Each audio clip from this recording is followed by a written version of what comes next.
Sa gitna naman ng mainit na panahon kung saan inaasahan ang mas mataas na konsumo ng kuryente, mayroong magandang balita ang Meralco para sa mga consumer nito.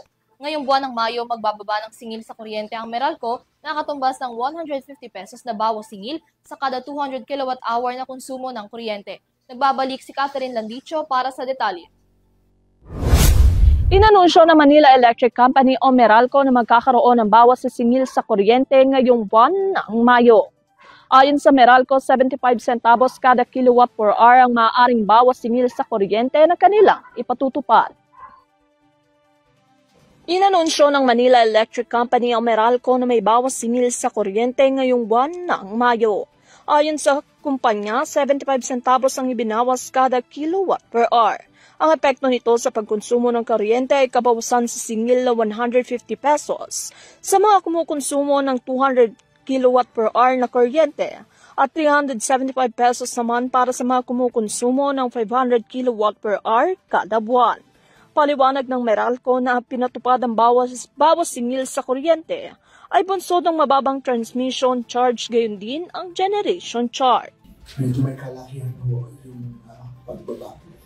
Bumaba po yung halaga ng generation charge dahil sa mas mababang singil mula sa Western o wholesale electricity spot market na binanggit na din po ng IMAP bago po itong announcement namin. May piso po yung kapiyas mula sa Western at ang dahilan yung mas magandang sitwasyon ng supply ng kuryente sa Luzon Grid, gayon din sa Meralco.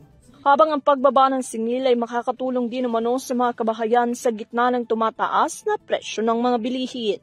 Samantala, binanggit ng Meralco na ang transmission charge para sa Mayo ay hindi kasama sa Energy Regulatory Commission's approved adjustments na may kaugnayan sa mga transaksyon sa reserve market ng NGCP para sa Pebrero at Marso sa taong 2024. Ito'y kasunod ng pagkumpleto ng koleksyon noong nakaraang buwan.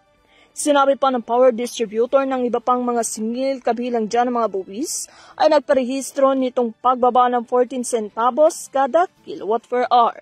Ayon pa sa Meralco na ang pass-through charges para sa mga generation at transmissions ay binabayaran ng Meralco sa mga power supply at grid operator.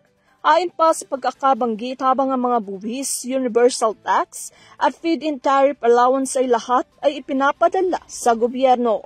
Idinagdag ng kumpanya na ang singil sa pamamahagi nito ay gumagalaw lamang mula noong 36 centavos kada kilowatt per hour na bawas para sa isang tipikal na residential customer simula Agosto noong taong 2022.